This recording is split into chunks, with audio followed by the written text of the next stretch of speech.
김진의 돌직구쇼에 오신 여러분 반갑습니다. 김진입니다. 저는 오늘도 이곳 광화문 청계광장에 나와 있습니다.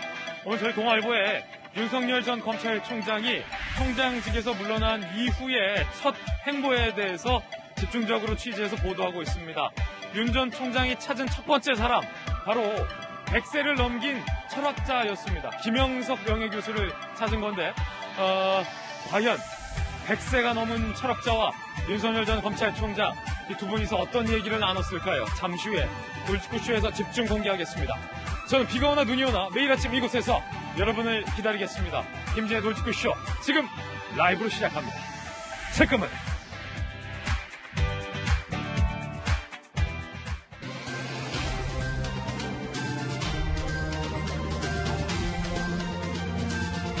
신문 읽어준 남자입니다. 윤석열 전 검찰총장이 총장직에서 물러나기 직전에 어떤 책 한 권을 읽을 것을 권고했다는데 그게 뭘까요? 잠시 후에 공개하겠습니다. 오늘 조간신문 함께 하시죠. 먼저 동아일보입니다. 용인시 공무원이 반도체 특구 발표 11일 전에 땅을 샀습니다.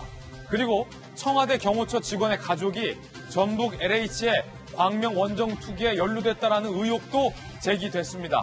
공직기강이 얼마나 해이해질 수 있는가와 관련된 문제입니다. 둘 다. 물론 청와대 스스로 아직은 의심 단계다. 경호처 직원 가족의 투기 의혹은 이라고 밝혔기 때문에 수사 결과 지켜봐야 할 것 같은데, 앞서 청와대가 발표할 때 1차 조사 때는 청와대 직원 모두 전수조사해봤는데 아무도 없었다라고 했는데, 이 경호처 직원 가족의 투기 의혹이 사실이라면 앞선 청와대의 발표가 물론 1차 조사 발표긴 합니다만 상당히 좀 무색해질 수 있다라는 얘기도 나오고 있습니다. 좀 지켜봐야겠죠. 다음 신문입니다. 이번엔 한국일보입니다. 박범계 장관의 수사지휘가 체면을 구겼다. 한국일보가 이렇게 썼습니다. 체면 제대로 구겼다.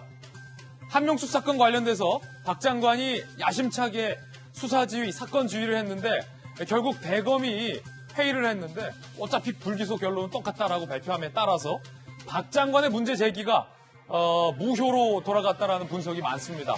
조금 전 박 장관 출근길에 기자들 만났는데 뭐라고 입장을 냈을까요? 오늘 오후에 입장 내겠다라는 겁니다. 그러면서 한 번은 걸쳐야 할 절차다라고 얘기를 했는데 법조계 안팎에선 결국 이 대검에 의해서 박 장관의 수사 지휘가 사실상 효과가 없어지자 그 과정의 절차를 들여다보겠다. 대대적인 감찰을 박 장관이 들고 나올 수 있다는 예고도 나오고 있습니다. 물론 분석입니다. 잠시 후 이야기 나눠보죠. 다음 신문입니다. 이번엔 한국경제입니다. 일자리 정부를 자임했던 현 정부, 문재인 정부 3년 풀타임 일자리, 주 40시간 이상 근무만 세봤는데 풀타임 일자리, 즉 제대로 된 일자리는 195만 개가 증발했다더라. 한국경제가 분석을 했습니다. 한국경제는 일자리 정부라더니 고용의 질은 갈수록 악화됐다. 세금 쏟아붓더니 알바 단기 근로만 213명 늘었다라고 호되게 비판하고 있습니다. 한국경제와 인터뷰한 전문가 일각에서는 알바 천국이냐라고 비꼬기도 했습니다. 지금까지 신문 읽어주는 남자였습니다. 네, 오늘 출연진 소개해드리겠습니다. 손정혜 변호사님, 바르다 박선생, 박정하 전 청와대 대변인 나오셨습니다. 더모아의 윤태곤 실장님, 그리고 김수경 한신대 교수 모셨습니다. 모두들 어서 오세요.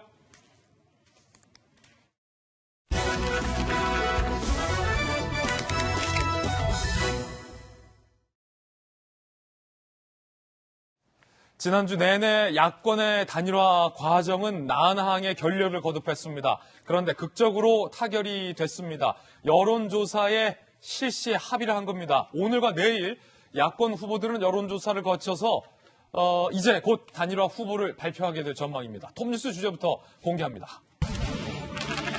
단일화의 주사위가 던져졌다. 오세훈, 안철수, 오세훈, 이 두 후보의 이야기 들어볼 텐데, 지난주 내내 협상 결렬을 맞는데 무엇 때문에 두 사람이 합의에 이르렀던 걸까요? 두 사람의 이야기부터 먼저 들어보시죠. 빠르면 화요일, 늦으면 수요일쯤 되면 어떻게든 단일 후보가 이제 결정이 되게 됐습니다. 단일 후보가 결정이 되면 그때부터는 한 캠프, 한 몸이 돼서 서로 도우면서 함께 뛰는 관계로 선거를 치르고 또 서울시까지 그렇게 함께 힘을 모아서 경영할 수 있는 그런 그 굳은 약속을 했다는 사실을 다시 한번 강조드립니다. 어떤 결과가 나오든 100% 승복하실 건지 바로 선거로 도우실 건지. 뭐 그러면 1% 승복하고 뭐 10% 승복하고 그런 게 있습니까? 당연히 어떤 결과가 나오더라도 승복하고 함께 서로 열심히 힘을 합쳐서 반드시 야권 단일 후보가 당선되도록 하자고 두 사람이서 합의한 바 있습니다. 두 후보가 이번에는 극적으로 합의를 했습니다. 지난주 말까지만 하더라도 이러다 서울시장 선거 야권 단일화 불발되는 것 아닌가, 이러다 3자 구도로 선거가 치러지는 것 아닌가라는 전망도 나오게 했었는데요.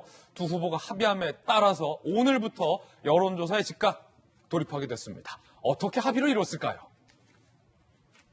자, 관건은 안철수 대표 쪽에서 줄곧 요구해왔던 100% 휴대전화로 여론조사를 조사하자라는 방식의 두 후보가 합의를 했습니다. 지난주까지만 하더라도 전화기에 선이 달려있냐 안 달려있냐, 몇 대가 선이 달려있냐, 요걸 두고 논란이 있었는데, 자, 안 대표가 주장했던, 안철수 후보가 요구했던 100% 무선전화, 휴대전화로 조사를 하자라는 방식의 합의를 했습니다. 그리고 누가 적합하냐, 누가 경쟁력 있냐, 사이좋게 반반씩 가짜 조사에서 합치자. 업체 두 곳에서 3,200명 대상 묻기로 여론조사 오늘, 내일 시작되고요. 늦어도 모레에 단일 후보가 판가름 날 예정입니다. 자, 윤태곤 실장님, 이런 거, 이 선거 전략, 협상, 단일화 과정, 이런 거 좀 전문이신데, 아니, 어떻게 또 갑자기 이렇게 합의를 이루게 된 걸까요? 굉장히 치열하지 않았습니까? 전화기에 선이 달렸냐, 안 달렸냐 두고?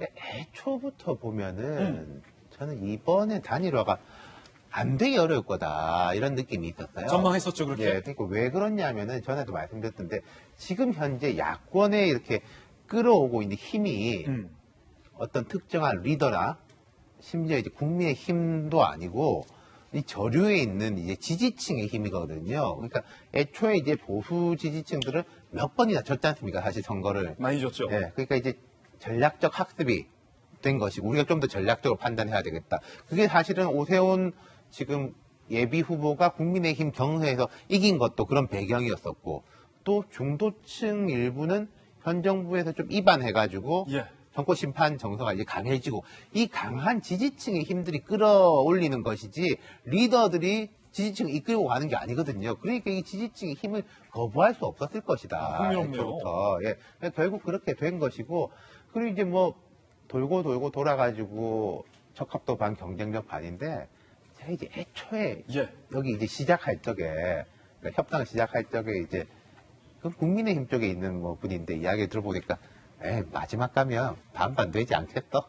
반반 되지 않겠어요? 그 반반이라는 게 적합도 경쟁력인 건데, 근데 이렇게 봐야죠. 이게 또 우리나라 자, 사람들 반반 또 네. 좋아하거든요. 양념 반, 그러면 프라이드 이제 반, 뭐 이런 거. 아니 생각하실 때 기왕에 어차피 이렇게 하고 빨리 하지 왜 이렇게 돌고 돌았냐라고 그러니까. 하는데, 정치라는 거는 과정도 중요하고, 그리고 그 다음에 지지층이 승복할 수 있는 거. 자 보십시오. 지금 오세훈, 안철수, 오세훈 두 사람 모두 다 승복한다, 100%다 라고 이제 흔쾌하게 나서고 있는 거지 않습니까? 속마음은 제가 모르겠지만은. 그리고 제가 생각할 때는 지지층들도 뭐 여기서 우리가 진다고 해가지고 뭐 판 엎을 수 없다라고 온 그 과정 자체가 이제 중요하기 때문에 이렇게 왔다는 거거든요. 사실은 과학적으로 따지면요, 예. 지금 이제 양쪽에서 오차 범위 내도 다 승복한다 이러는데, 그건 어떻게 보면 조금 말이 안 되는 거예요. 아, 왜요? 오차 범위 내에서 승복한다라는 건 있을 수가 없는 거예요. 오차 범위 내는 누가 우위라고 과학적으로 판단을 할 수 없는 거거든요. 그렇지. 오차 범위라는 것은 누구의 승패를 정할 수 없는 거기 때문에. 그렇죠. 그렇지만은 예. 그럼에도 불구하고 우리는 이제 승복하기로 했다라는 것은, 예를 들어서 가요이 잠깐만요. 예. 두 후보가 만약에 여론조사 오늘 내일 돌렸는데, 예컨대 오차 범위 내에 32.4 대 뭐 32.1 이렇게 나와도 네. 거기 승복하겠다 이렇게 밝힌 네. 상황이에요? 과거에도 근데 그랬었어요. 예. 근데 그렇게 한다는 거, 그 과정과 승복 자체가 어떻게 예. 보면 중요한 거거든요. 가위바위보를 하면은 너무 말이 안 되기 때문에 오차 범위 내에서라도 승복한다라고 하는 거고, 그렇게 이제 만들어낸 거고, 뭐 이제 중간 과정이 좀 안 좋은 것도 있었고 한데, 어찌됐건 25일 그 공식 선거 운동 시작 예. 전까지는 이렇게 만들어냈으니까 뭐 이 정도면은 괜찮게 온 것 같아요. 야권 의미는 입장에서는. 있다. 예. 자, 윤 실장님. 지난주 내내 사실은 일각에서는 많은 이 정치 전문가들이 네. 일각에서는 결국 단일 안 될 거다. 이렇게 전망하신 분들도 굉장히 후반부로 갈수록 많았는데 윤 실장님만 끝까지 저희 돌직구쇼에서 그럼에도 단일화는 될 것이다. 라고 전망을 했는데 저만 그런 건 아니고 그렇게 보신 분들이 좀 있었죠. 그렇죠. 네. 그때 단일화 안 될 거다라고 전망하는 분들의 전망을 들으면서 잠깐 어떤 생각했어요? 짧게 묻자면. 저는 생각이 다른데 라고 이제 생각을 한 거죠. 되긴 될 것 같은데 라고 이제 본 거죠. 알겠습니다. 여론조사가 실시됐습니다. 박영선, 오세훈, 안철수 이 세 사람의 여론조사 어떻게 나왔을까요? 함께 보시죠. 자, 먼저 서울시장 야권 후보 단일화와 관련돼서 선호 후보의 적합도 조사 결과인데 오세훈, 안철수, 오세훈 후보가 거의 동률에 가깝게 여론조사 결과가 나왔습니다. 윤 실장 설명에 따르면 이렇게 나와도 100% 오차범위 내잖아요? 근데 이거 승복하겠다라고 양 후보가 얘기한 거예요. 과거 같으면 야 이거 승복 못해 다시 해 뭐 이럴 수도 있는데 충분히 통계적으로 자, 거기에 대해서 승복하겠다라고 양 후보가 합의한 상황이다. 자, 그러면 적합도가 아니라 문항을 좀 바꿔봤습니다.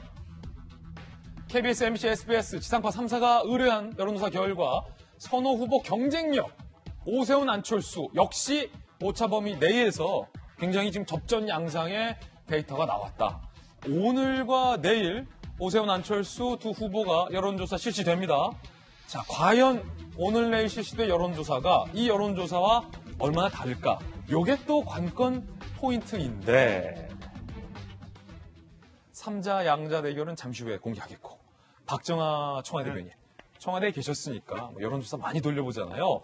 네. 지금 묘하게 두 후보가 지난주 내내 결렬되다가 합의를 이뤘고 그때에 맞춰서 여론조사가 두 후보 간 실시됐는데 적합도든 경쟁력이든 두 후보가 백중지세 한 치 앞이 보이지 않아요. 오늘 내일 여론조사도 이와 유사하게 흐를 가능성이 굉장히 크기 때문에 야 이거 흥미롭네요. 지금 보시는 것처럼 뭐 거의 우열을 가릴 수 없는 초박빙 상황이에요. 누가 이길지 뭐 전혀 예상이 안 된다. 저도 뭐 오늘 내일간 지금 여론조사가 돌아갈 때인데 어떤 결과가 나올지 아무도 사실은 예측 못하는 지금 상황입니다. 박정화도 예측 못하겠다? 저도 전혀 예상 못하겠습니다. 예. 그러니까 이게 그동안 그 3자 대결 내지는 단일화 과정이 이제 지난해 오면서 좀 다소 실망한 분들도 있었지만 시간이 좀 갈수록 선거일에 다가올수록 인물 후보 구도보다는 지금 현 정권 실정에 대한 심판 여론이 이에 따라서 야권 지지자들이 이제 결집해서 저런 표심을 만들어내고 있는 거 아닌가라고 해석이 듭니다. 그래서 두 후보 간에 뭐 전혀 차이 없는 거의 비슷한 결과를 좀 보여주고 있는 상황이라고 보여집니다. 그렇군요. 자, 손정희 변호사님, 지금 이 여론조사가 특히 이번에 합의된 안 후보 측에서 요구했던 100% 휴대폰, 그러니까 선 안 달린 전화기로 실시한 여론조사라면서요. 일단은 그럼에도 불구하고 이 결과가 실제 여론조사 결과로 이어져서 누군가가 후보가 된다라는 것을 예단하기 굉장히 어려운 측면이 있을 그렇군요. 것 같아요. 예측하기 어렵고 그만큼 극적인 긴장감이 있어서 이번에 보궐선거는 굉장히 많은 사람들의 주목을 받을 수밖에 없다. 어느 누구도 지금 어떤 후보가 경쟁력에서 앞선다라고 말하기 어려운 현실이기 때문에 실제 여론조사 결과 어떻게 나올지 매우 궁금합니다. 그리고 그 결과에 따라서 어찌됐든 국민의힘이든 국민의당이든 후보 한 명이 선정이 되는데 예. 그 다음에 다시 정계 개편 또 어떻게 해야 되고 선거 운동은 어떻게 이루어지는지도 굉장히 흥미진진하게 바라봐야 되지 않을까 생각이 들고요. 그래서 사실은 아주 사소한 변수라도 굉장히 영향을 미칠 수 있는 며칠간의 싸움이기 때문에 네. 이 며칠 동안 오 후보나 안 후보 측에서 상대 진영에게 어떤 네거티브를 하는지 여부도 굉장히 좀 흥미진진할 것 같습니다. 그렇군요. 사실은 손정희 변호사님, 이게 결과가 나오고 나서가 사실 되게 중요한 게 결과 나오기 전에는 무슨 말이든 못하겠어요. 우리는 원팀이다, 한 팀이다라고 했지만 이 적극적으로 패배한 후보가 적극적으로 이 선거 유세 과정에서 지원을 해주지 않는다면 이것도 잡음이 나올 수 있거든요. 과거와는 좀 다를 것 같습니다. 왜냐하면 지금 워낙 단일화에 대한 야권의 의지는 굉장히 강렬하고요. 예. 정권 심판론에 대한 야권의 어떤 일관된 의지들이 이제 확인되고 있는 상황이기 때문에 이 여론조사에서 굉장히 박빙의 승부로 접점에서 졌다고 하더라도 바로 나는 지원하지 않겠다라는 모습을 보인다고 한다면 뭐 어디 국회의원한 외국 가고 이런 거 없기. 네, 정치인으로서의 그 향후 행보에 있어서는 빨간불이 켜질 수 있기 때문에 선의의 경쟁을 하고 선의의 경쟁이 끝난 다음에 어떻게 정치적으로 역할을 하는지에 따라서 대권 후보에 오를 수 있느냐 없느냐가 그렇군요. 점쳐질 수 있기 때문에 과거처럼 예. 기분 나빠 뭐 그러면서 적극적으로 돕지 않는 모양새는 양 후보한테 좋지 않은 것 같습니다. 그렇군요. 이제 대권이 사실은 그 뒤에 걸려있기 때문에 과거와 좀 다르다라는 분석. 그렇다면 박영선 후보와 이 야권 후보가 1대1로 가상 붙었을 때 여론조사 결과는 어떻게 나왔을까요? 자, 박영선 대 오세훈. 박영선 30.4, 오세훈 47.0으로 오차 범위를 훌쩍 넘어서서 국민의힘의 오세훈 후보가 단일화됐을 때 박영선 후보를 이기는 것으로 여론조사가 측정됐습니다. 후보를 바꿔보죠. 자, 역시 박영선 29.9, 안철수 45.9로 오차 범위를 넘어서서 안철수 후보가 단일화가 되더라도 박영선 후보를 크게 이기는 것으로 여론조사 결과가 나왔습니다. 자, 윤태곤 실장님, 요건 어떻게 봐야 돼요? 그러니까 지금 이제 야권이 이제 우세하다. 이게 첫 번째고요. 그리고 제가 어제 이제 기자들한테 전화를 되게 많이 받았거든요. 기자들이 전화를 어제 많이 했어요? 이게 뭐 적합도는 뭐 누구한테 유리하고 경쟁력 누구한테 유리한 거 아니냐라고 했을 때 제가 지금 와가지고는 다 의미 없는 것 같다. 그래서 여기서도 나오지만은 지금 보면은 애초에 경쟁력에서는 안철수, 적합도에서는 오세훈 아닌가 했는데 한 뭐 0. 몇 % 차이로 오히려 반대예요. 경쟁력이 그 오세훈 후보 약간 높은 거로 나오고 안철수 후보가 약간 저쪽 적합도에서 높은 거로 나오니까 그리고 또 저건 이제 100% 무선 여론조사지 않습니까? 예. 그래서 오차 범위 내에서 오세훈 후보 약간 우위 이런 말 사실 하면 안 되는데 오차 범위 내에서 약간 우위고 오늘 조간신문 나온 거는 그 유선을 한 15%인가 일부 넣었는데 거기서 오히려 안철수 후보가 약간 우위인 걸로 나와요. 오차 범위 내에서. 흥미롭네요. 그러니까 지금은 그게 뭐 다 의미가 없이 같이 붙어 올라와 있다라는 거고 그리고 아까 손정혜 변호사님 말씀하신 것처럼 지금 여기서 뭐 누가 진다고 해가지고 속은 쓰리겠지만 예. 발을 빼기가 어려운 게 그러니까 뒤에 대선이 있는 게 있고 제가 생각할 때는 네. 지금 오세훈 안철수 두 사람 다 어느 정도 성과는 거둔 게 있어요. 오세훈 후보 먼저 이야기를 해보자면은 처음에 나경원 후보한테 상당히 밀렸죠. 그리고 뭔가 약간 말실수 같은 것도 있었는데 결국은 그 국민의힘 내에서도 100% 무선조사라는 룰을 가지고 오세훈 후보가 됐고 또 오세훈 후보가 되니까 이 국민의힘이 그게 딱 오세훈 후보가 끌어올린 건지 뭐 국민의힘이 끌어올린 건지 아니면 대통령 인기가 낮아서 끌어올린 건지 모르겠지만은 오세훈 후보가 된 순간부터 쭉 올라갔지 않습니까? 예. 국민의힘 자체가.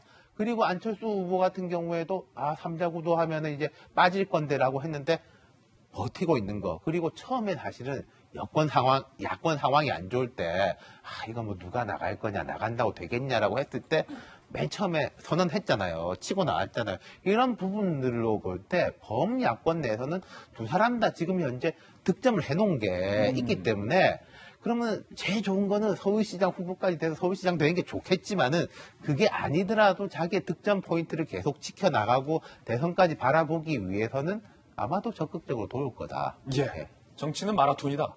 그렇군요. 흥미로운 분석 들어봤습니다. 이번엔 여권 소식도 다뤄보겠습니다. 박영선 후보는 10만 원 재난 위로금 공약을 히든 카드로 걸었습니다. 들어보시죠. 그거는 그 정책을 잘 이해하지 못해서 그런 것이죠. 근데 그 예산 투입을 어떤 방식으로 할 것이냐라는 것은 서울시장의 선택이죠. 10만 원을 디지털 화폐로 재난 위로금을 드리면서 하게 되면 이게 일석이조의 효과가 있는 것이죠. 결제 혁명이 이루어지는 것입니다. 자, 일단 이게 뭔지부터 좀 설명을 필요할 것 같은데 한신대 김수경 교수님 10만 원 얘기도 들리고 약간 서울 시민 뭐 디지털 화폐로 드린다는 얘기도 들리고 이게 재난 위로금이다라는 얘기도 들리는데 지금 박영선 후보가 공약한 10만 원 이게 뭡니까 정체가? 10만 원을 전 그 서울 시민들에게 이제 코로나로 좀 어려운 상황이 있으니까 인당 10만 원씩 디지털 화폐로 이제 그 지원금을 이제 준다는 거고요. 시민 모두에게? 그렇죠. 그러니까 10만 원씩이요? 지금 그 예산이 거의 1조 정도 이제 들어간다는 건데 그 재정을 어떻게 충당할 거냐에 대해서도 지금 말이 많이 나오고 있습니다. 어쨌든 지금 어려운 상황이니까 자기가 이제 당선이 만약에 된다면 그 시장의 어떤 역량으로 재원을 마련해서 이제 시민들에게 10만 원씩을 나눠주겠다 이제 이렇게 공약을 하고 나선 겁니다. 요게 김 교수님 어떤 겁니까? 그간 이제 정부에서는 이제 어려운 중소상공인들을 지원하기 위해서 재난지원금 혹은 이제 소비자들의 어떤 경기 부양을 위해서 이제 재난지원금을 지원해왔잖아요. 근데 이건 이름이 재난위로금인데 뭐 성격이 어떻게 다른 겁니까? 뭐 이름을 붙이기 나름인 것 같아요. 근데 어쨌든 이제 본질 자체는 이제 시민들에게 이제 10만 원씩 나눠주고 뭐 소비 진작도 하고 그걸로서 경제도 좀 활성화하고 이제 이러한 목적에서 이제 저 공약을 내건 건데요. 서울 시민 모두에게 10만 원씩? 그렇죠. 그래서 이제 1,000만 명 정도로 이제 추산하면 이제 1조가 든다는 이제 계산이 나오는 건데요. 어쨌든 지금 박영선 후보의 입장에서는 지금 LH 사태로 촉발된 이제 부동산 이슈가 지금 굉장히 불리하게 작용을 하고 있으니까 어떤 정책적인 제안을 내놓음으로써 그 관심을 좀 흐트리고 싶은 마음이 있겠죠. 계속 이제 부동산 문제가 계속 여당에게 안 좋게 이제 작용을 하고 있으니까. 그리고 특히 이런 재난위로금 같은 경우에는 약간 꽃놀이패인 게 지금 코로나로 어려운 상황이기 때문에 모두에게 이제 도움을 주자라는 이런 주장을 하게 되면 사실 여기에 반대를 할 경우에 이게 재원도 뭐 어렵고 또 매표 행위 아니냐 이런 비난들도 있는데 한편으로는 그러면 이렇게 다들 어려운데 이런 재원에 대해서 이제 반대를 하는 야당의 공세가 적합치 않다 이런 식으로 말을 할 수가 있기 때문에 굉장히 여당으로서는 영리한 어떤 전략일 수가 있죠. 승부수가 있을 수 있는데 제 생각에 이제 만약에 이게 뭐 오세훈 후보가 될지 아니면 안철수 후보가 될지는 알 수 없지만 만약에 오세훈 후보가 만약에 된다면 나중에 이제 그 오세훈 후보가 이제 무상급식에 그 전면 무상급식에 반대했기 때문에 나중에 낙마하는 경우가 있었잖아요. 만약에 나중에 토론 같은 데서 이런 거에 대해서 물어볼 수 있겠죠. 전 국민을 대상으로 하는 이런 재난지원금, 재난위로금을 주는 걸 어떻게 생각하냐. 이러면 이제 옛날 일도 상기시킬 수 있고 좋은 공격 포인트가 될 수 있기 때문에 아마 그러한 장기적인 어떤 안목도 혹시 들어가 있진 않을까라는 제 생각입니다. 자, 오세훈, 안철수 두 후보는 현재 백중세이기 때문에 오늘 내일 여론조사가 들어가고 거기에 대항하는 박영선 후보의 승부수다라는 김 교수의 설명이었는데 요게 지금 논란입니다. 국민의힘과 정의당이 매표 행위라며 반발하고 있습니다. 들어보시죠. 마약 같은 공약입니다. 본인이 당선되고 나면 모든 서울 시민에게 10만 원씩 쏜다는 이야기입니다. 서울시 예산 1조 원이나 씁니다. 공약에 탈을 쓴 사실상 담례이자 매표 행위인 것입니다. 급조된 선거용 매표 공약으로밖에 보이질 않습니다. 마치 고무신을 뿌리던 5, 60년대 고무신 선거를 연상시키는 공약으로 요즘 초등학교 반장 선거도 이렇게 하지는 않습니다. 자, 야권에서는 뭐 고무신 얘기도 나왔고 마약 얘기도 나왔는데 박정환 대변인 야당에서는 왜 이렇게 반대하는 겁니까? 아니 당연하잖아요. 지금 뭐 정의당 대변인 얘기했던 것처럼 이게 고무신 주고 막걸리 먹자라는 거하고 무슨 차이가 있는지 싶어요. 지금 선거를 앞두고 전 시민들한테 10만 원씩 준다는 게 자 학제적으로 접근을 해도 우선 지금 코로나 상황에서 한계 상황에 있는 분들을 좀 두텁게 지원해 주어야 된다는 게 많은 분들이 생각하고 있는 부분인데 그럼 그렇게 해서 코로나 상황을 좀 극복하고 난 다음에 경기 부양을 위해서 그러면 전체적으로 고르게 지원을 해서 좀 경기 진작 효과를 만들자라는 것도 아니고 선거 앞두고 갑자기 지금 뭐 10만 원씩 주면은 그게 무슨 의미가 있는지 그게 경기 효과가 있는 건지 아니면 정말 좀 힘들어서 하루하루가 버티기 어려운 자영업자들한테 실질적으로 도움이 되는 건지 아무것도 아닌 얘기를 저렇게 하는 게 뭐 백약이 무효한 상황에서 지금 선거 국면을 뒤집어 보기 위해서 이것저것 할 수 있다고는 이해를 하더라도 글쎄 저렇게 계속 그냥 10만 원, 100만 원씩 이렇게 돈 뿌린다고 해서 표 온다고 생각하는 게 그게 옳은가 싶은 생각이 듭니다. 작년에 총선에서 아마 재난지원금 때문에 민주당이 굉장히 재미를 봤기 때문에 저런 방식을 쓰는지는 모르겠습니다만은 그동안 뭐 1차부터 4차까지 올해만 해도 벌써 재난지원금 나갔잖아요. 그래서 우리 국민들이 이제는 저런 방식에 이렇게 굉장히 마음이 흔들리거나 아니면 동요하거나 효과적으로 작용하지는 않을 거라고 보여집니다. 그래서 저는 뭐 저걸로 끝나지 않고 서울판 뭐 가덕도는 안 나오겠어요. 뭔들 뭐 다 할 텐데 글쎄 지금 현재 있는 처해 있는 그 선거 국면 상황에서 서울 시민들이 저는 현명하게 판단하고 이번 선거가 어떤 의미를 갖고 있는지 알고 있기 때문에 저렇게 막 무자비하게 막 공약하는 게 효과적이지 않을 거라고 생각을 합니다. 자, 이거 무자비하다라는 의견은 야당의 입장을 우리 박정하 전 대변인이 개인적 의견으로 말씀 주신 거고요. 이에 대해서 윤태권 실장은 어때요? 이건 뭐 당위적으로는 찬반이 엇갈릴 수 있겠죠. 근데 당위를 떠나서 저는 박영선 후보가 참 역시 대단한 사람이다 그런 생각이 들어요. 지금 전체 판이 안 좋거든요. 사실 LH 문제부터 해가지고 이제 전반적으로 대통령하고 여당 지지율 떨어지고 있는 상황이고 지금 박영선 후보 입장에서는 박영선이 평가를 받고 있는 게 아니라 여권이 평가를 받고 있는 상황을 좀 흔들어야 된다. 어찌됐건. 그리고 당이라든지 이쪽은 좀 오세훈 후보 등에 대한 이제 네거티브로 가고 본인 포지티브로 가는 투트랙 전략이고 박영선 후보를 보면은 직구 던졌다가 직구 잘 안 먹히면 변화구 던지고 뭐 몸쪽 낮은 공 던지고 높은 공 던지고 쭉쭉 다 던지는 것 같아요. 그러니까 이 참 현란한 게 자 이거 재난 위로금이죠. 10만 원만 해도 되게 재밌는 게 박 후보가 말하기 전날에 이제 이해찬 전 대표가 팟캐스트 나와가지고 뭐 서울 부산 이렇게 하면은 1조 5천억이면 된다 이런 이야기를 해가지고 그걸 약간 받은 느낌도 있고 두 번째는 또 큰 프레임 하나가 뭐냐면은 여권에서 지금 이재명 지사 같은 경우에는 뭐 이번 선거 지는 게 나쁘지 않을 거야. 위기감이 생기고 그러면은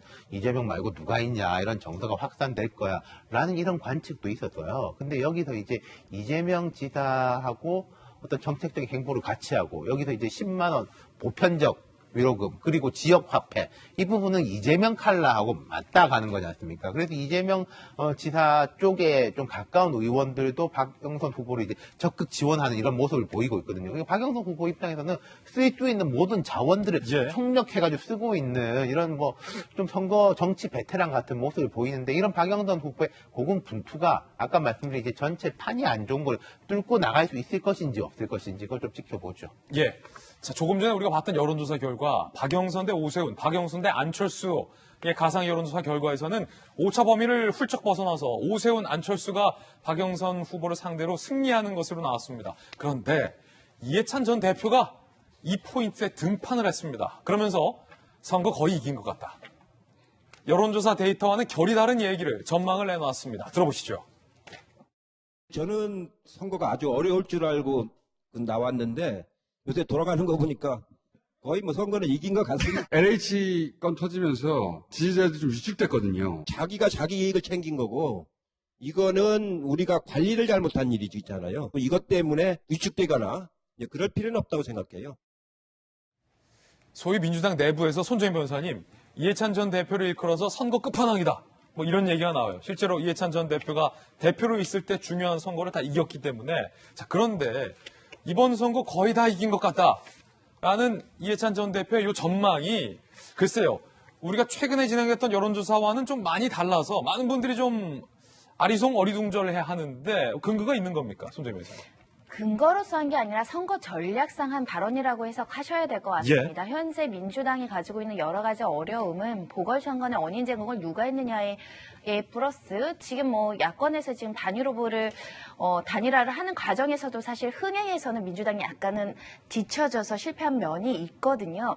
그런 여러 가지 어려운 국면에서 자신감을 불러일으켜야 되는 어떤 발언들이 나와야 되는 시점이고 특히 위축됐다라는 표현을 하는데 위축됐다는 것보다는 이 보궐선거에서 민주당이 크게 패배하거나 제대로 된 어떤 선거 전략을 구사하지 않았을 때는 정권의 어떤 레임덕하고도 연결될 여지가 있기 때문에 민주당에서는 건재하다. 우리가 아직까지는 지지 세력들이 존재하고 그 지지 세력들이 이 보궐선거에 아주 강력한 구심점으로 결집을 해야 되는데 그런 목소리를 내므로 인해서 그걸 끌어당기는 효과를 유발하고자 이해찬 대표가 말씀하신 대로 등판을 했다라고 보셔야 될 것 같고요. 이런 여론조사 결과 때문에 우리가 다 이긴 것 같다라고 이야기한 게 아니죠. 우리 조직에 대한 신뢰를 기초로 해서 우리를 지지하는 사람들에 대한 믿음에 이제 그런 기초를 해서 한 발언이다. 이렇게 보셔야 될 것 같습니다. 자, 선거 전략 차원이다. 그러면 이 전략 효과가 있을 거라고 보세요? 일단 전 그렇게 생각합니다. 이해찬 대표의 이제 거물급 인사들의 등판과 실제로 이제 단일 후보가 정해졌기 때문에 본격적인 이제 선거운동이 시작이 돼야 되잖아요. 사활을 걸고 민주당이 움직일 수밖에 없다라는 시그널을 이해찬 대표가 저 발언을 통해서 전달하는 것이고, 야권 후보가 단일화 후보가 정해지면 그다음부터는 전쟁 아니겠습니까? 전쟁의 모든 수장이 나온다. 이런 상황이 될 것이다. 라는 것을 암시한다고 보입니다. 뭔가 방금 손정희 변호사님 전쟁 아니겠습니까? 했을 때 뭔가 좀 전운이 감도는 듯한 느낌도 받았습니다. 이 이해찬 전 대표의 선거 다 이긴 것 같다라는 발언에 대해서 야당의 의원 몇몇이 이렇게 비판했습니다. 승리 호소인이라는 겁니다. 여당의 피해 호소인 이라는 발언으로 사실은 박원순 전 시장의 성추행 혐의로, 성추행이죠. 성추행 행동으로 이번 선거가 유발된 것을 김웅 의원이 이해찬 전 대표의 발언 비판하는 데 갖다 썼어요. 승리 호소인. 그러면서 좀스럽고 민망하다. 더는 언급 안 하겠다. 라고 또 최근 문재인 대통령의 발언까지 빗대서 김웅 의원이 이해찬 전 대표의 이 발언을 선거 다 이긴 것 같다는 승리 호소인이다. 좀스럽고 민망하다. 라고 비판을 했습니다. 윤희숙 의원의 이야기도 한번 들어보시죠. 이 물타기 신공을 보여주셨어요. 아랫물을 탓할 때가 아닙니다. 굳이 얘기하자면 정권에 윗물이 너무 들어와서 아랫물까지 탁한 거다. 윗물이 흘러서 아랫물이 되니까. 이 상황을 묘하게 비틀어서 자기들이 재집권을 해서 이 상황을 아랫물까지 깨끗하게 할 수 있다라는 얘기를 한 겁니다. 자, 선거 소식 짚어봤습니다. 이번엔 저희가 준비한 다음 이슈입니다. 윤석열 전 총장이 총장직에서 물러난 이후에 첫 행보가 많이들 궁금해했습니다. 누군가를 만났다고 합니다. 그 누군가는 100세를 훌쩍 넘긴 101세 철학자였습니다. 그럼 여기서의 궁금증은 윤석열 전 총장은 101세의 원로 철학자를 왜 만났을까입니다. 윤 총장 첫 외부 일정은 현실정치 참여 구상 끝. 동아일보의 단독 보도에 따르면 지난 19일이죠. 지난 19일 김영석 연세대 명예교수 100세를 살아보니의 저자로 유명하죠. 101세의 철학자입니다. 김영석 교수의 자택을 윤 전 총장이 찾아갔다. 2시간 동안 두 분이 면담을 했다. 자, 어떤 얘기를 나눴을지 동아일보가 상세히 취재했습니다. 김영석 연세대 명예교수가 이 자리에서 윤석열 전 총장에게 정의는 정의고 불의는 불이다. 뭔가 역시 철학자다운 얘기. 정의는 정의고 불의는 불이다. 편가르기 하면 잣대가 하나가 안 된다. 정의를 상실하면 그 사회는 유지할 수 없는 것이 상식이다라는 엄청난 이야기를 했습니다. 국가를 위해 판단하면 개혁이고 정권을 위해 판단하면 개혁이다라는 뭔가 의미심장한 말까지 김영석 교수는 했습니다. 인재, 전문가들과 함께하라라는 조언을 김영석 명예교수가 101세의 이 철학자가 윤 전 총장에게 당부했다고 합니다. 내 편에서만 찾으면 인재가 안 나온다. 함께 일할 줄 아는 사람들이 중요하다. 이런 조언, 어드바이스를 윤 전 총장에게 했고 윤 전 총장은 말씀에 공감한다. 깊이 새겨듣겠다. 꼭 다시 찾아뵙겠다. 라는 인사도 건넸다고 합니다. 김영석 명예교수, 과거에 현 정부, 즉 문재인 대통령과 문재인 정부에 대해서 이렇게 평가한 바 있습니다. 과거 발언 들어보시죠. 문재인 대통령이 될 때 우리가 하나 원한 건 민구안이 박근혜 정권보다는 좀 더 높은 위치에서 나라 걱정해달라 그거든요. 그런데 정권 잡고 보니까 똑같은 싸움이거든요. 예. 하나도 뭐 다른 게 없거든요. 그 절대주의 가치관을 언제나 투쟁을 하거든요. 그런데 투쟁으로 득보는 건 없고 대화로 좀 살아가야 한다. 절대주의 정부, 문재인 정부가 과거 정부와 다를 게 없다라고 의견을 낸 바 있는 김영석 교수, 윤태곤 실장님. 네. 자, 철학자답게 이런 말씀을 하셨어요. 편가르기 하면 잣대가 하나가 안 된다. 정의를 상실하면 그 사회는 유지할 수 없는 것이 상식이다. 국가를 위해서 판단하면 개혁, 정권을 위해 판단하면 개혁. 이게 어떤 의미일까요? 좋은 말씀이죠. 근데 이게 좋은 이야기인데 이거 누가 하느냐에 따라서 무게감이 다르지 않습니까? 그렇죠. 제가 하는 거랑 김영석 교수가 하신 말씀이랑 무게감이 다른 차이인데 윤석열 총장 입장에서는 자 이런 거예요. 윤석열 총장이 지금 처한 딜레마가 4.7 재보궐 선거 이전까지는 정치 활동을 하기에는 좀 어렵다. 검찰총장 그만둔 지도 얼마 안 됐고, 지금 뭐 이제 후배들하고 법무부하고 갈등도 여전한데, 또 한쪽으로 이렇게 힘 실어주는 것처럼 하면 후배들이 더 곤란한 상황에 처하는 거 아니겠습니까? 그렇죠. 그러니까 근데 정치적 활동을 안 하는데 정치적 효과는 조금 거두고 싶을 거예요. 정치를 안 하는데 정치적 효과를 거둘 수 있는. 그게 굉장히 어렵지 않습니까? 그렇죠. 그런 이제 고민을 하면은 제일 그 중에서 이제 뭐 고를 수 있는 선택지가 저런 모습인 거죠. 김영석 명예교수 같은 부분에도 보면은 저분이 이제 무슨 태극기, 강경보수 이런 이미지는 아닌데 이 정부에 대해서 좀 쓴소리를 했다. 나는 조금 보수 쪽으로 무게중심이 있는 인물이지 않습니까? 그러니까 그런 효과를 거둘 수 있는 것이고 또 이제 누가 아니 뭐 저분 찾아가면 너무 정치적인 거 아니야? 이 정부 비판했기 때문에 간 거 아니냐라고 했을 때 준비된 대답이 있어요. 윤석열 전 총장 아버지가 연세대학교 명예교수거든요. 아, 그렇죠. 예. 그러니까 지금은 이제 과가 막 복잡한데 예전에는 이제 연대하면 상대, 문과대 이렇게 있는데 아버지가 상대 명예교수 한 90세쯤 됐을 겁니다. 예. 김영석 교수 101세 문과대 명예교수니까 한 10년 터울이니까 잘 아는 사이이기도 하고 아버지 선배 찾아갔습니다. 좋은 말 들으러 라고 하면은 또 뭐라 하기도 뭐하잖아요. 그러네. 아버지 선배를 찾아갔다. 예, 그런 이제 다목적 포석들이 아닌가. 아마도 제 생각에는 저런 식의 행보들은 조금 더 있을 것 같아요. 4월 7일까지. 그렇군요. 자, 그렇다면 김영석 교수가 낸 메시지 다시 한번 보면서 이야기 이어가겠습니다. 박정하 대변인, 네. 청와대에 계셨잖아요. 춘추관장 하셨고 네. 대변인 하셨으니까 네. 이 발언 한마디 한마디의 의미에 대해서 누구보다 잘 아실 것 같은데 글쎄요. 이거 어떻게 보셨습니까? 저는 제 느낌엔 이 정의는 정의고 불의는 불이다. 그리고 개혁과 개혁의 차이에 대해서 굳이 콕 집어서 얘기를 했다라는 것은 불의가 정의로 둔갑될 수 없고 정의는 불의에 의해서 가려질 수 없다. 개혁이 개혁으로 뒤집혀질 수 없다. 뭐 이런 메시지로도 읽히는데 자, 박정하 전 대변인은 어떻게 읽으셨습니까? 글쎄 우선 저 100세가 넘으신 원로 학자님이 주신 말씀이 굉장히 무게감이 느껴지는데요. 지금 사실은 우리 사회가 왜 이렇게 갈등을 겪고 있고 그다음에 현 정치권에 대해서 국민들이 어떤 거를 바라는지에 대해서 아마 김영석 교수님이 정리를 해서 저렇게 말씀을 주신 것 같아요. 그러니까 지금 뭐 사회가 어렵고 힘든 게 다른 무언가가 잘못돼서가 아니라 정의와 불의를 구분하지 못하고 있는 거고 그다음에 편가르기 하고 있는 거고 그다음에 국가를 위해 판단하지 않고 정권 그다음에 집단을 위해서 판단하는 게 지금의 우리의 결과다. 이런 말씀을 주신 거라고 저는 해석을 합니다. 그래서 저는 이 최소한 지금까지 윤석열 전 총장의 행보를 보면 굉장히 잘 뭔가 정교하게 짜여진 각본대로 가고 있는 것 같고 이번에 김영석 교수님을 찾아와서 교수님의 얘기를 좀 흘러나오게 한 것도 사실은 윤석열 총장이 뭔가 갖고자 하는 이미지를 김영석 교수를 통해서 이렇게 국민들한테 이렇게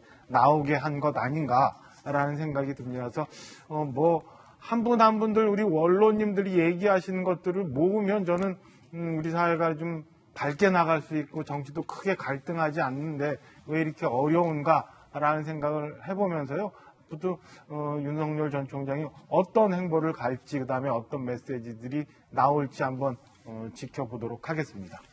자, 그런가 하면 윤석열 전 검찰총장이 총장직에서 물러나기 직전에 대검의 이런 책을 참고하라라고 추천을 했다라는 뉴스가 보도됐습니다. 어떤 책일까요?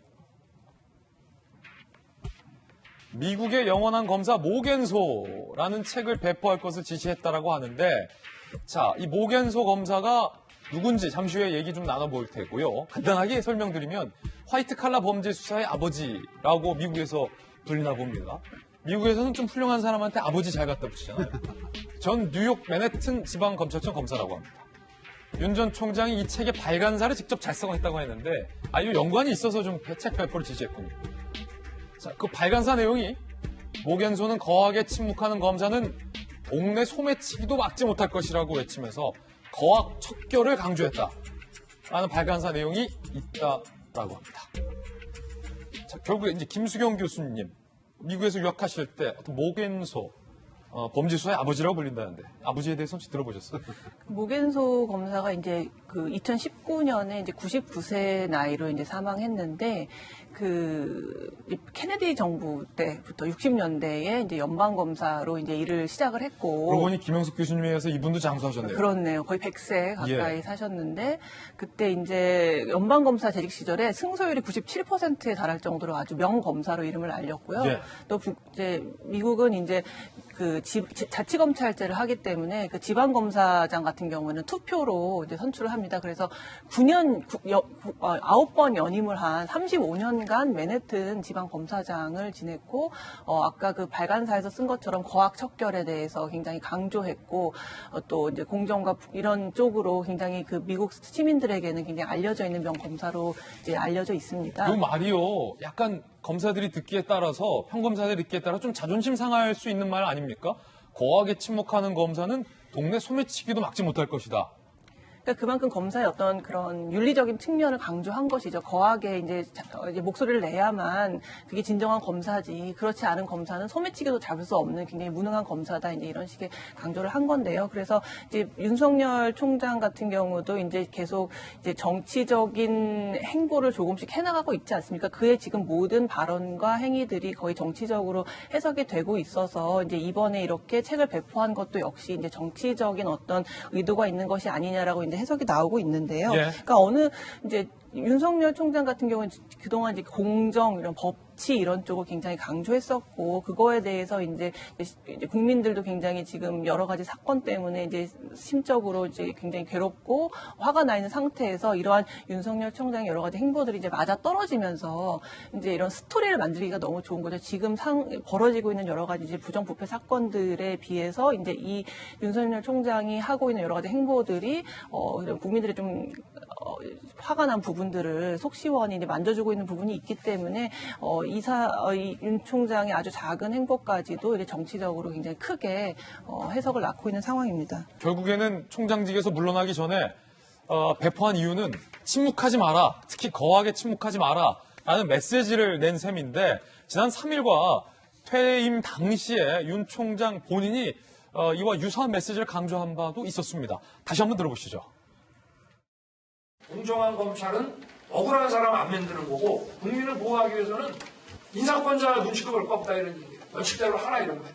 이 나라를 지탱해온 헌법 정신과 법치 시스템이 지금 파괴되고 있습니다. 저는 우리 사회가 오랜 세월 쌓아올린 상식과 정의가 무너지는 것을 더 이상 지켜보고 있기 어렵습니다. 자, 손정희 변호사님, 동네 소매치기도 못 막는 검사가 되지 마라, 침묵하지 마라 이런 메시지를 퇴임 전에 냈다는 기사인데 뭐 어떻게 보십니까? 묘하게 지금 윤 총장이 나간 검찰에 여러 가지 지금 수사가 남아있지 않습니까? 예컨대 뭐 청와대 울산 선거 개입 의혹 수사, 조국 전 법무부 장관 부부 의혹 수사 등등이요. 정치적 활동하시는 거라고 해석이 됩니다. 왜냐하면 윤석열 전 총장이 가지고 있는 지금 국민적인 신뢰를 가지고 있는 가장 중요한 요소들은 국민들이 부정부패 척결에 대한 의지가 굉장히 강경하고 그에 더불어서 여러 가지 각종의 범죄, 특히 이제 정치권의 비리라든가 권력형 비리에 대해서는 엄단하는 모습을 보여야 된다. 이런 의지로 이제 검사 출신 정치를 하겠다고 이야기를 하고 있는 정치인이라고 불러도 될지는 모르겠지만 정치인 윤석열에 대한 지지가 있기 때문에 끊임없이 그 메시지를 전달해야지만 이 지지도가 유지될 수 있을 것이다라는 생각을 당연히 할 것이고요. 본인의 강점은 부정부패를 척결해왔다는 정말 앞장서 있는 그런 사람이었기 때문에 그런 메시지는 앞으로도 향후 계속될 것이고요.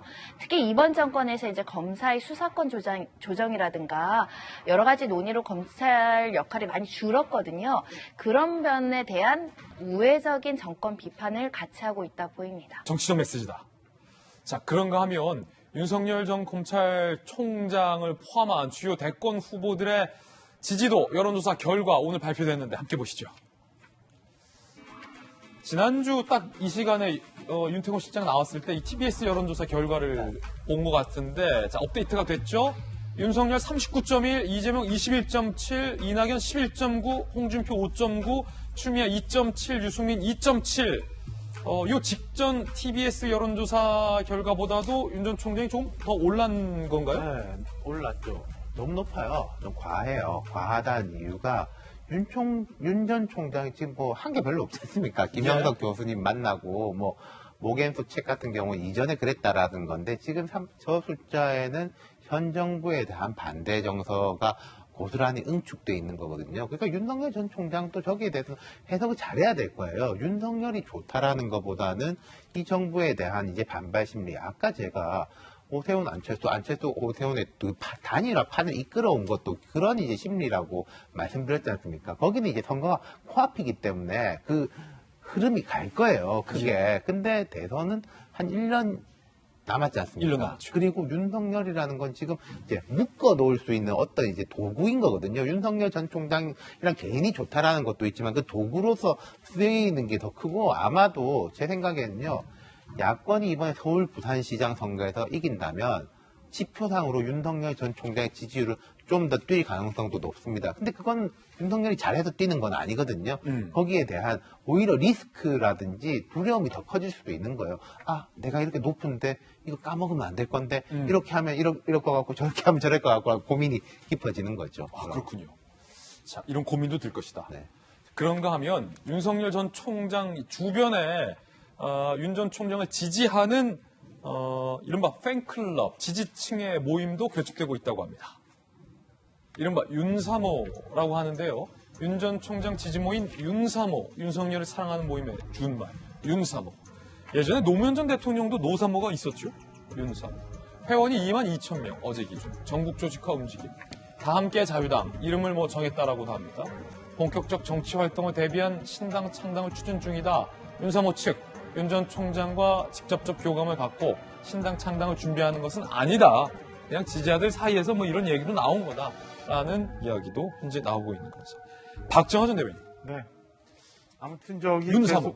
계속 갈수록 그 윤석열 전 총장을 중심으로 한 그 관심도가 높아지면 저런 모임들이 굉장히 많아질 거예요. 근데 지금 윤사모 측에서도 밝힌 것처럼 윤 전 총장과 직접 교감을 갖고 하는 건 아니다라고 고 밝힌 만큼 하여튼 윤석열 총장이 앞서 말씀드린 것처럼 최소한 지금까지는 이 행보를 잘 해오고 있는데 이제 이렇게 저렇게 직간접적으로 연관된 주변의 사람들이 모이다 보면은 그게 어떻게 발전해 나가는지 아니면 거기서 어떤 부작용들이 이제 나오는지를 좀 지켜봐야 되는데 그런 걸 어떻게 관리하느냐도 사실은 정치인으로서 중요한 능력이거든요. 그러니까 이런 것들이 부작용을 안 일으키면서 윤석열 총장이 앞으로 가고자 하는 길에 긍정적인 요소로 작용할 수 있도록 잘 관리하는 것도 큰 게 이제 숙제라고 보여집니다. 지금 뭐 윤사모라고 해서 과거 같은 경우 이제 노무현 대통령 주변의 노사모는 노무현 대통령과 직접적으로 관계가 있었고 그다음에 반사모라고 또 반기문 총장을 사랑하는 모임이라고 있었는데 그것도 뭐 일부는 직접적으로 또 아니면 또 직접 관계가 없는 이런 여러 형태로 진행이 되고 있는 게 있어서 잘 관리를 해야 된다라는 말씀을 하나 드리고 싶습니다. 그리고 최근 보면은 아마 그 윤석열 총장의 공보 업무, 언론 접촉 업무와 관련해서 기자들 사이에 단톡방도 만들어지고 이랬다는데요. 보통 뭐 당 대표급 아니면 대선 후보급도 한 뭐 5, 60명 정도의 단톡방 멤버들이 있는데 지금 윤석열 총장이 구성하고 있는 단톡방에는 100명이 넘는 기자들이 왔다고 해서 뭐 언론 쪽 그다음에 지금 보았던 윤사모 쪽 뭐 이렇게 굉장히 정치와 직간접적으로 관련 있는 사람들의 주변 관리도 지금부터는 전 윤석열 총장 측의 숙제다. 저걸 잘 관리하지 않으면 어떤 부작용이 생길지 모른다. 이런 걸 염두에 두기를 바라는 마음입니다. 예. 자, 이번엔 저희가 준비한 다음 이슈입니다. 박범계 법무부 장관이 한명숙 사건, 소위 검사들이 한명숙 전 총리를 수사함에 있어서 재소자에게 위증을 강요한 것 아니냐라는 의혹과 관련해서 앞서 검찰에서 불기소 결론을 내렸는데 박 전 장관이 이에 대해서 이 일을 제기하며 다시 검토하라라고 수사권 지휘를 사실상 했습니다. 그 결과가 나왔는데 일단 박 장관이 이런 사진을 공개했습니다. 한명숙 사건과 관련돼서 검사들이 재소자에게 위증을 강요한 것 아니냐라는 것과 관련해서 6천 쪽의 상당의 이 자료를 박 장관이 직접 검토하고 있는 사진을 공개했습니다. 법무장관 이거 다 보고 있다. 뭐 이런 메시지인 걸까요? 이런 사진도 공개하면서 박 장관의 1호 수사지휘권 발동에 굉장한 의미를 부여했습니다.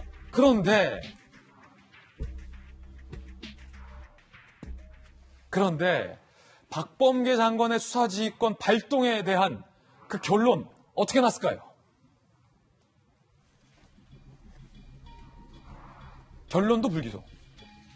그러니까 이 문제 있다 다시 한번 봐라. 박 장관이 지시했지만 대검이 그 의혹에 대해서 회의를 갖고 다시 이건 불기소가 맞다라는 기존의 입장을 유지한 겁니다. 고수한 겁니다.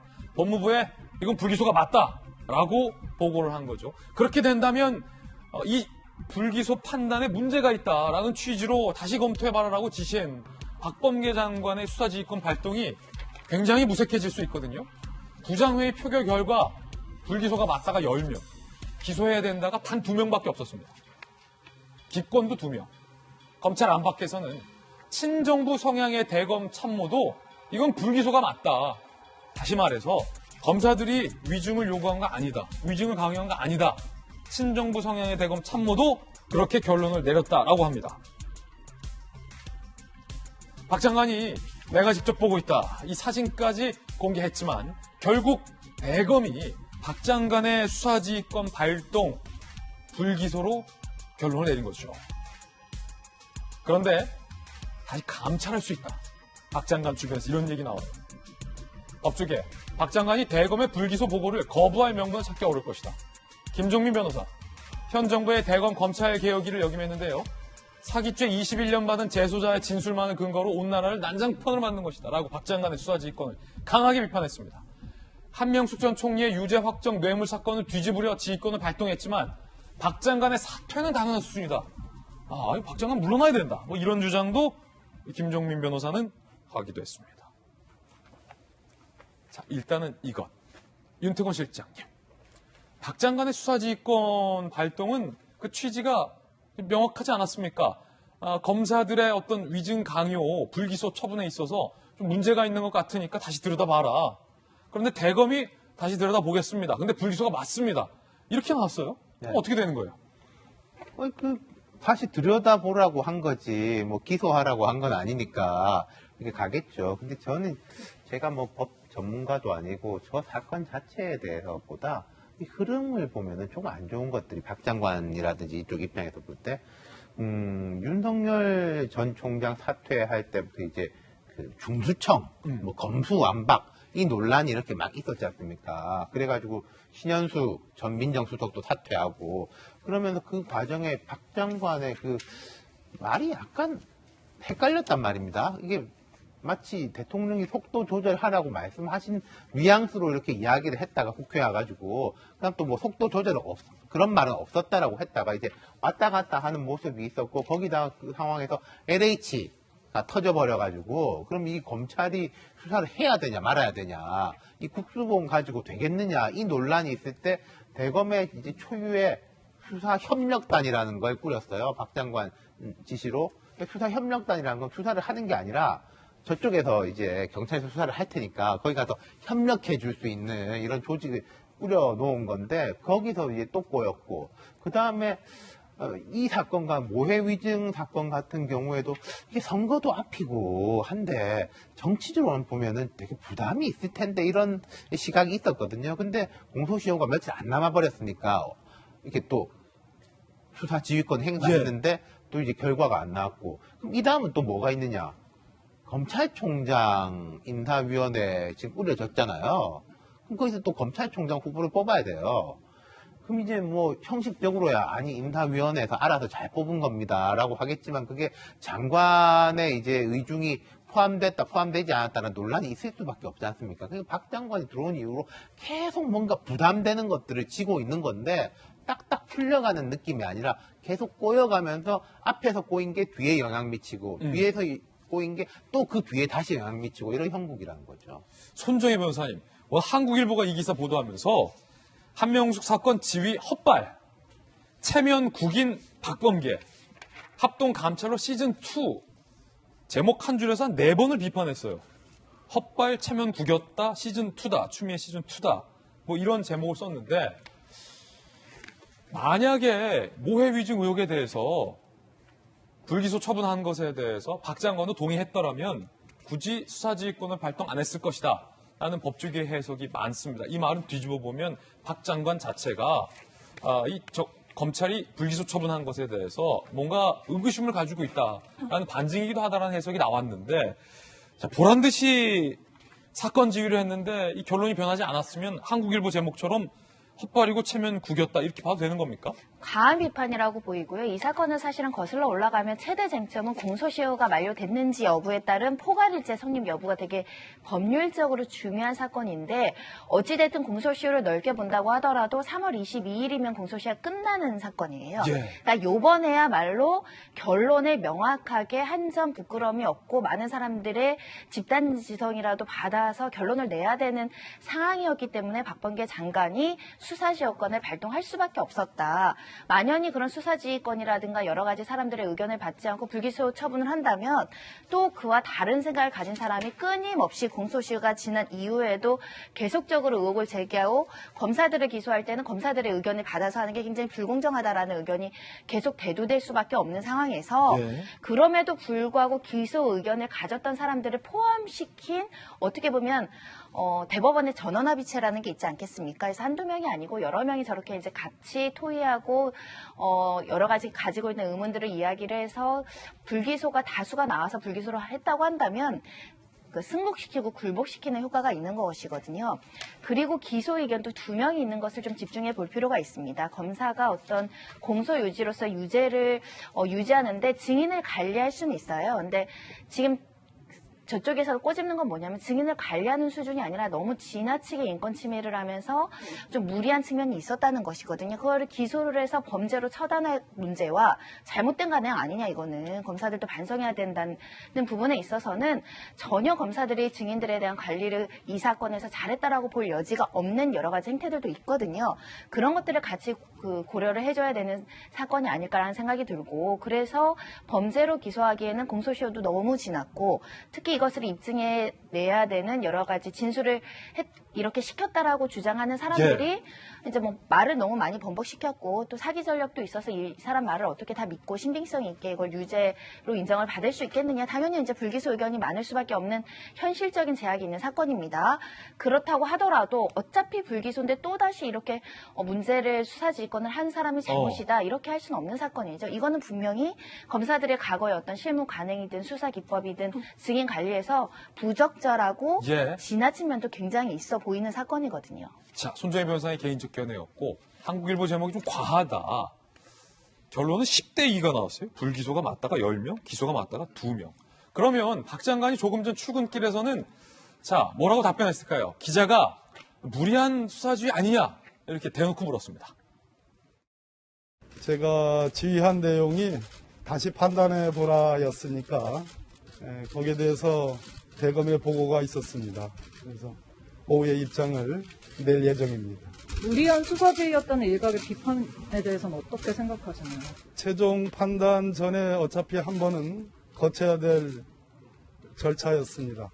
만약에 그러한 지휘를 하지 않았더라면 한 번쯤 생각해 보시기 바라고요.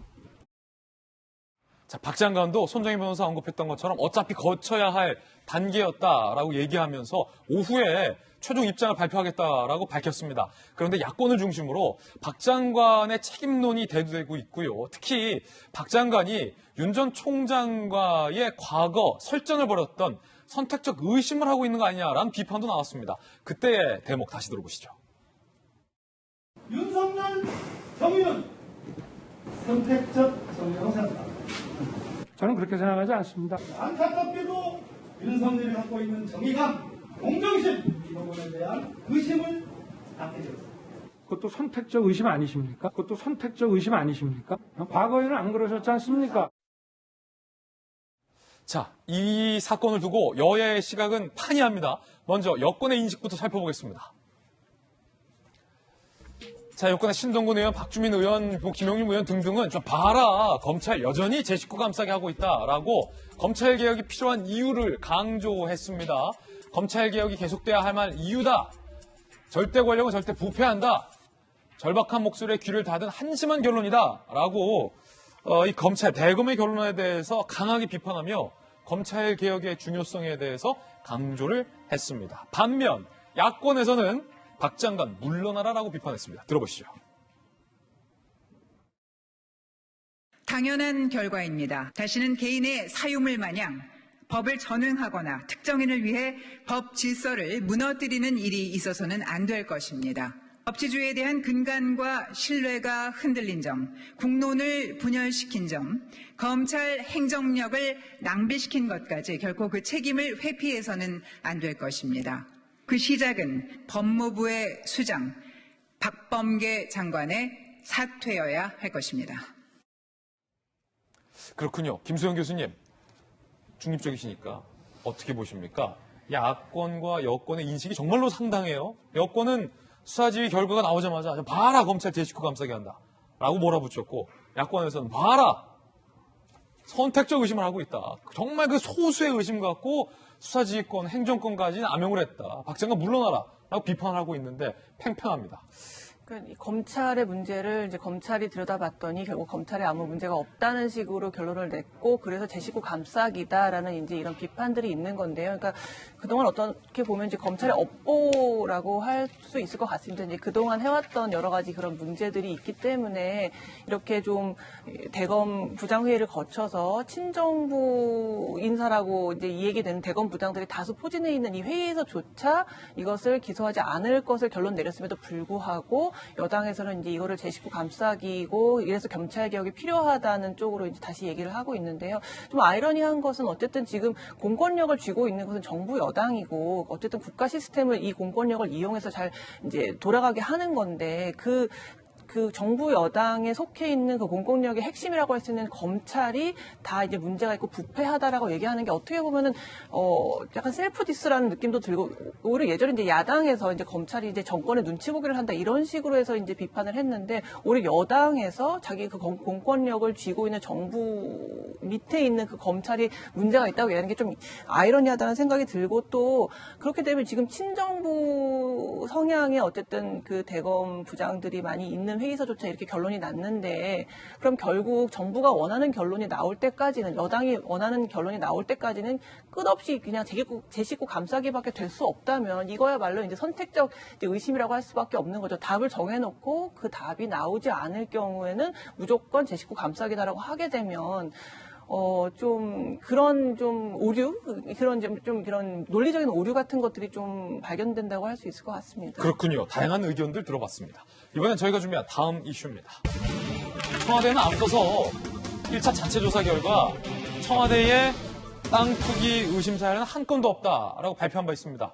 그런데 청와대가 추가 자체조사 결과를 발표했는데, 청와대 경호처 가족이 원정 땅 투기를 한 것으로 의심이 된다라고 발표를 했습니다. LH에 근무하는 형을 둔 경호처 과장. LH에 근무하는 형을 둔 경호처 과장. 2017년 9월 가족과 3기 신도시 땅을 샀다. 대기발령 조치를 했다. 라는 겁니다.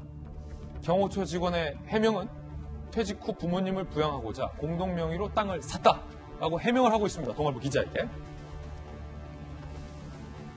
청와대 직원, 경호처 직원 A씨의 형은 LH 전북지역본부 근무 경력이 있다. 요즘 논란이 되고 있는 투기 의혹을 받고 있는 전형직 직원 다수와 연관이 돼서 정보 유출 경로 의심을 받고 있습니다. 경기 광명 원정 투기 의혹, 전북지역본부 전형직 LH 직원들과 근무 경력과 시기도 겹친다라고 청와대 관계자는 설명을 하고 있습니다. 청와대의 경호처 직원에 관련된 청와대 스스로의 자체조사, 전북경찰청이 마침 LH 전북본부 등 세 곳을 압수수색했다라는 뉴스 속보도 들어와 있는데, 앞서 청와대는 1차 조사 결과 당시 이렇게 발표한 바 있었습니다. 청와대는 3기 신도시 부동산 투기 의혹과 관련해서 전 직원과 배우자 및 직계가족의 토지거래 내역을 자체 조사하고 있습니다. 부동산 투기로 의심할 만한 거래는 아예 없는 것으로 확인됐습니다. 자, 박정화 대변인 청와대 계셨잖아요. 사실은 저게 1차 조사 발표였나요? 그걸 아는 국민들도 좀 많이 없었을 것 같고, 청와대가 자체 조사를 하고 있습니다라고 설명을 했지만 의심 사례는 한 건도 없다라고 해서 청와대는 깨끗하구나라고 판단하신 분도 있을 거고, 저거 어떻게 믿어? 라고 의심 갖는 분도 있을 텐데, 아직은 뭐 의혹 단계긴 합니다만 경호처 직원의 의혹이 나왔어요? 네, 일단 좀 봐야죠. 좀 전에 저희가 화면으로 본 정만호 수석의 브리핑 내용은 청와대가 LH 사건이 터지고 나서 그럼 청와대 권력기관은 뭐냐라고 해서 먼저 후닥닥 해서 비서관급 이상 직원들에 대한 결과를 그때 당시 하나도 없었다라고 발표를 한 거고요. 지금 저희가 지금 여러분께 말씀드리고 있는 이 뉴스는 2차 조사 결과, 그래서 행정관 직원과 가족, 그다음에 경호처 가족까지 다 했을 때 3천여 명의 대상으로 해서 했을 때 경호처 직원 중에 하나가 이런 그 광명의 혹여 투기로 의심될 수 있는 그 부동산 거래를 했다. 그리고 일부 행정관 그다음에 행정요원의 가족들이 신도시 주변에 땅을 산 전력이 있는데 이거는 신도시와 그다음에 부동산 투기와 관계 없다. 이런 내용들이 이제 발표된 청와대 해명 내용입니다. 그런데 사실은 이게 급해서 청와대가 먼저 자체적으로 저렇게 조사를 해서 발표는 하고 있습니다만, 글쎄 어디까지 셀프 조사를 믿어야 될지 잘 모르겠어요. 예. 저는 지금 경호처 직원만 해도 합동수사본부로 이첩이 돼서 거기서 이제 조사를 하겠습니다만은, 일단 본인은 부모님 나중을 위해서 샀다라고 얘기하고, 오늘 조간신문 일부는 작년에 이미 내각을 하려고 시도를 했었다, 이런 보도도 있으니까 상충되는 거야 수사를 통해서 나오면 되겠지만, 만약에 이게 지금 현재 청와대 근무하고 있는 직원들의 3기 신도시 일부만 가지고 저렇게 조사를 해서 아무 문제 없다라고 하면 글쎄 국민들이 전 얼마의 비중으로 저거를 믿을 수 있을까라는 생각이 들으니까, 지금 여러 가지 특검 얘기도 나오고 국회의원 전수조사 얘기도 나오는데, 그렇다면 특검에 아예 맡겨서 야당이 주장하는 것처럼 다 맡겨서 청와대 직원들, 그리고 이전에 청와대를 거쳐왔던 직원들도 다 조사를 해서 정말 문제 없을 때 국민들이 부동산 정책에 대해서 신뢰를 할 수 있지 않을까라는 생각이 듭니다. 그래서 저는 청와대가 지금 발표해서 이렇게 내놓는 셀프 조사의 결과 못 믿겠다. 국민들 가슴엔 확 안 맞을 거다라고 말씀드리고 싶습니다. 못 믿으시죠? 박정화 전 대변인 개인적으로 못 믿겠다는 의견을 말씀 주셨는데, 윤태홍 실장님, 사실은 변창흠 장관이 조사에 참여한 것을 두고 과연 셀프 조사가 의미가 있느냐라는 이 같은 불신이 굉장히 논란이 됐었잖아요. 혹시 절대 그런 일은 없겠지만, 우리 경찰 수사본부가 절대 그런 일은 없겠습니다만, 원칙대로 성의 없이 수사하겠습니다만, 지금 국회에서 논란이 되고 있는 것도 특검을 하는데 청와대까지 포함하느냐 마냐를 두고 여야가 의견을 다리하고 있는 것도 있으니까 호교해서 여쭤보는 건데, 청와대가 1, 2차나 셀프 조사해서 발표했으니까 경호처 직원 한 명만 그냥 국수본에서 수사하고 나머지는 청와대가 다 알아서 발표했으니까 수사하지 마라. 혹시 청와대는 그런 의도 없겠습니다만, 절대 없겠지만 수사본부에서 혹시 그렇게 인식할 수는 있지 않을까? 글쎄요. 야권의 이런 우려 어떻게 보십니까? 제가 생각할 때 결국은 이제 뭔가 그렇게 하면 좋냐라고 했을 때 그런 식으로 해서 이제 국수본을 이렇게 누르는 것처럼 국민들한테 보여질 때 좋으냐? 훨씬 안 좋을 거예요. 제가 생각할 때는 근데 그것보다 더 큰 문제는 지금 이분도 이게 부모님 어쩌고저쩌고 이렇게 해명했지 않습니까? 지금 이제 국회의원, 무슨 기초단체장, 시의원, 도의원 이런 분들 중에서도 제가 볼 때도 이 사람은 좀 억울해 보이고, 근데 이건 죄질 되게 안 좋아 보이는데 라고 하는데도 죄질이 안 좋아 보이는 사람들도 이리저리 막 다 해명하잖아요. 그러면 앞으로 그걸 어떻게 정리할 거냐. 노출되는 건 노출되는 거고, 처벌할 때는 아까 이제 김영석 교수 뭐 말이 정의는 정의, 불의는 불의. 같은 건 같게, 다른 건 다르게 해야 되는 거거든요. 사람 따라 할 수 없는 거예요. 국회의원이나 뭐 청와대 말은 들어주고, 그러면 뭐 저쪽 말은 안 들어주고, 저 사람은 이제 수사를 할 거냐. 앞으로 이걸 다 노출시키는 거가 첫 번째 과제고, 두 번째는 그거 이제 처벌과 처벌하지 않는 것의 기준을 어떻게 할 거냐.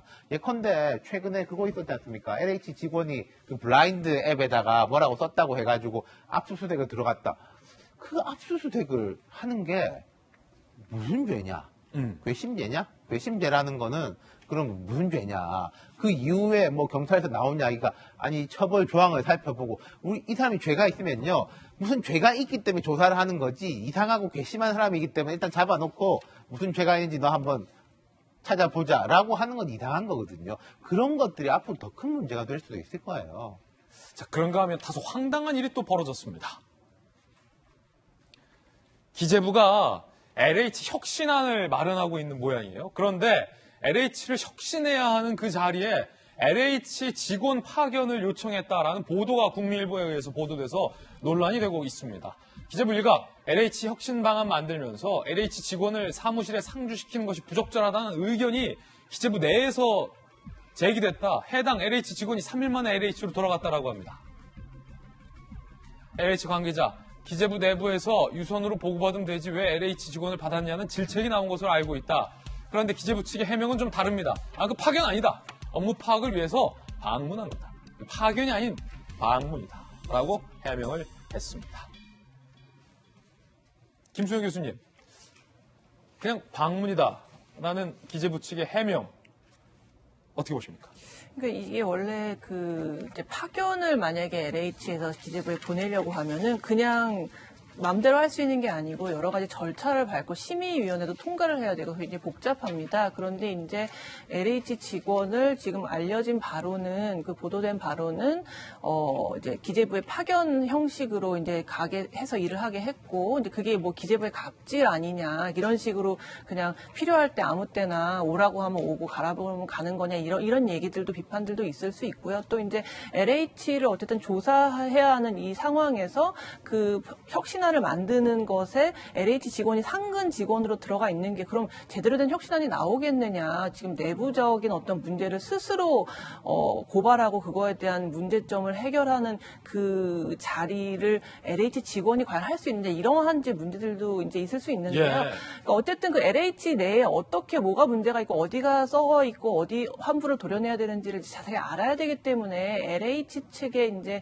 협조를 구할 수밖에 없는 상황은 맞는 것 같아요. 그런데 그것이 이제 이렇게 파견을 하거나 상근으로 이제 근무를 하면서 그 혁신안을 만들거나 하는 업무에 이제 투입되게 되는 거는 좀 여러 가지 이제 부적절하다는 인식도 일견 타당하다는 생각이 듭니다. 일종의 그냥 해프닝 순으로 보면 이해가 편하겠군요.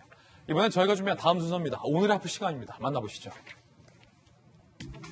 바이든 대통령이 전용기를 오르다 세 차례나 비틀 걸었다고 합니다. 무슨 일이 있었던 걸까요? 그리고 문준용 씨 작품을 공개했습니다. 논란이 됐던 예술 지원금을 받은 후에 공개한 작품입니다. 하나씩 살펴보겠습니다. 먼저 바이든 대통령 영상부터 직접 보시죠. 애틀랜타로 가기 위해 에어포스 1에 오르는 바이든 대통령. 계단을 오르다 발을 헛디뎌서 넘어집니다.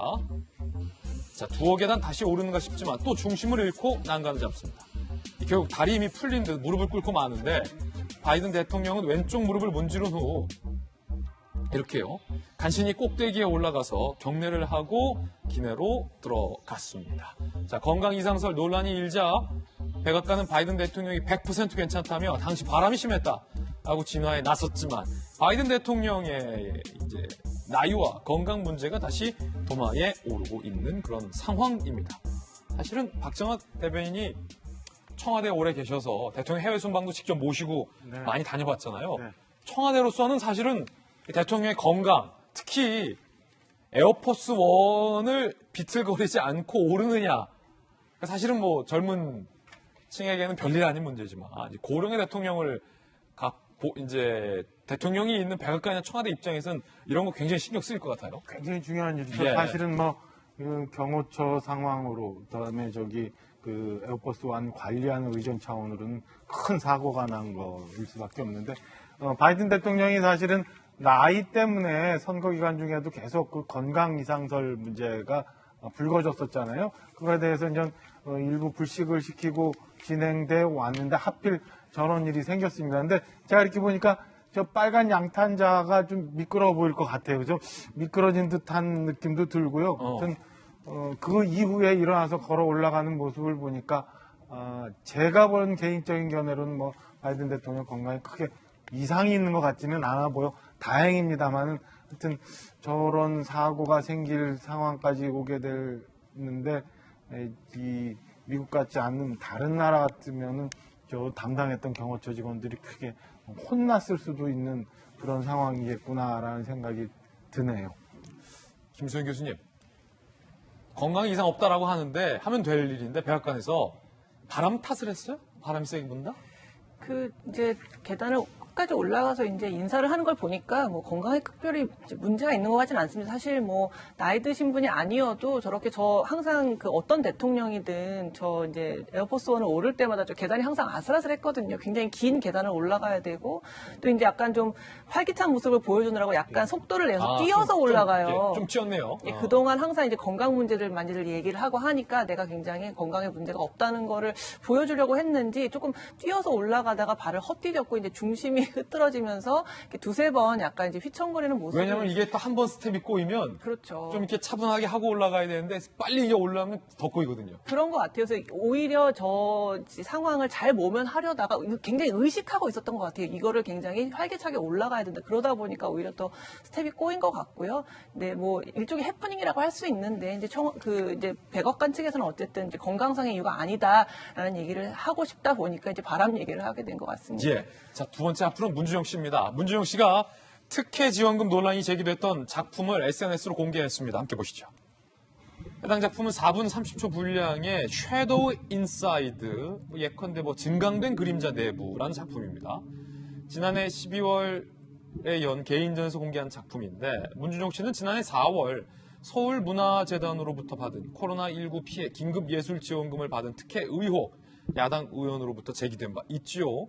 문 씨는 작품을 공개하면서 이 작품을 공개하면서 특혜 의혹에 대한 입장도 다시 한번 밝혔습니다. 함께 보시죠.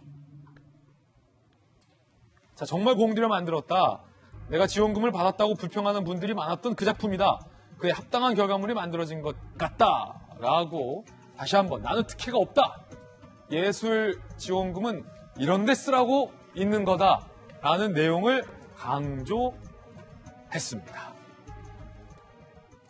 그리고 김경수 지사도 본인의 페이스북에 이 문준용 씨의 작품을 올렸습니다. 그러면서 예술은 예술로서 평가해 주시길이라며 문준용 씨 논란에 이제 문 씨에게 힘을 확 실어주는 김 지사의 글도 올라왔습니다. 자, 이 작품에 대해서 상당히 수준이 있어 보이는데 전 작품을 잘 모르니까 윤 실장님 어떻게 보세요? 아니 제가 저 현대 예술의 저 부분에 대해 가지고 평가를 할 계제는 아닌 거고, 근데 왜 지금 문준용 씨가 이 이야기를 올렸을까는 조금 궁금하더라고요. 그러니까 이게 박상도 의원하고 공방이 가라앉은 지도 좀 됐지 않습니까? 그러니까 일반 이제 국민들은 그래 저런 일이 있었지 정도였는데 문준용 씨가 저 글을 올림으로 인해 가지고 다시금 그래 맞아 저런 일이 있었지 라고 될 거기 때문에 문준용 씨 입장에서는 되게 이제 본인이 예술가로서 그 부분이 이제 편마를 받았다라는 것에 대해 가지고는 정말 억하심적이 있었던 것 같다 본인은. 네, 억울한 면. 예, 그래서 이렇게 됐겠구나라고 하는데 이제 이런 느낌이 있어요. 저런 부분은 예를 들어서 우리 대중들이 보고 되게 좋네 아니면 저게 뭐야라고 하는 것보다는 사실 좀 전문적 영역에서 평가가 있어야 되는데. 그 전문가들이 또 되게 좀 입장이 곤란하겠다. 정말로 괜찮다라고 생각해서 말하고 싶어도 이 대통령 아들이니까 그런 거 아니야? 라고 할 것이고 내가 볼 땐 별론데라고 말하고 싶어도 당신 정치적으로 폄하하는 거 아니야? 이렇게 될 테니까요. 예. 자, 문준용 씨 입장에서는 어쨌든 논란을 나의 작품으로서 답하겠다라는 의도인 것으로 보이는데 그런데 애초에 논란은 문 씨 작품의 작품성 여부가 아니었습니다. 특혜 의혹이 논란의 본질이었습니다. 특히나 문준용 씨의 서류가 굉장히 불합격자에 비해서 간결하게 기재되어 있는 것이 공개되면서 문준용 씨의 어떤 작품의 질과 수준에 대한 논란보다는 그 과정에서, 그러니까 떨어진 사람의 작품이 그렇다면 문준용 씨의 작품보다 못할 것이냐, 뭐 이런 형평성의 논란이었거든요. 손정희 변호사님 어떻게 보십니까? 그럼에도 불구하고 또 명확한 위법 사유가 없었다는 것이 이제 어느 정도는 확인된 사건이고, 특히 그 지원금의 사용처를 스스로 저렇게까지 공개를 해야 되는 처지까지 바라봤을 때는 예술지원금에 대한 사용 적정성이나 이거는 관련 기관과 또 이것을 평가하는 곳에 맡기면 어떨까 합니다. 이게 정치적으로 공방을 할 정도로 특혜를 받았느냐, 위법행위가 있었느냐는 결론적으로는 아니다라고 볼 여지들이 더 많지 않을까 생각이 들어서, 문준용 씨는 대통령의 아들이기 이전의 개인이니까 우리 나이가 좀 성숙한 사회로 나아가려면 아빠, 엄마가 정치인이라고 해서 자녀가 또 지나치게 특혜를 받으면 안 되지만 지나치게 또 불이익을 받는 모습들도 좀 사라졌으면 좋겠습니다. 예. 손정혜 변호사님의 이야기까지 들어봤습니다. 저희들은 60초 광고 후에 돌아오겠습니다. 잠시 후에 뵙죠. 자, 앞서 공개됐었던 문준용 씨의 작품과 관련해서 지원서, 특히 너무 간결한 거 아니냐는 논란에 대해서 문 씨가 직접 20여 쪽 지원서에 달했다. 피해 사실 부분만 발췌됐다라는 본인의 입장을 앞서서 공개했다라는 부분도 함께 말씀을 드리겠습니다. 오늘 저희가 준비한 소식 모두 다 전해드렸습니다. 저희들은 내일 아침 9시 15분에 더욱더 풍성한 소식 들고 여러분께 인사드리겠습니다. 오늘 하루는 분명 어제보다 나을 겁니다. 좋은 하루 되십시오. 고맙습니다.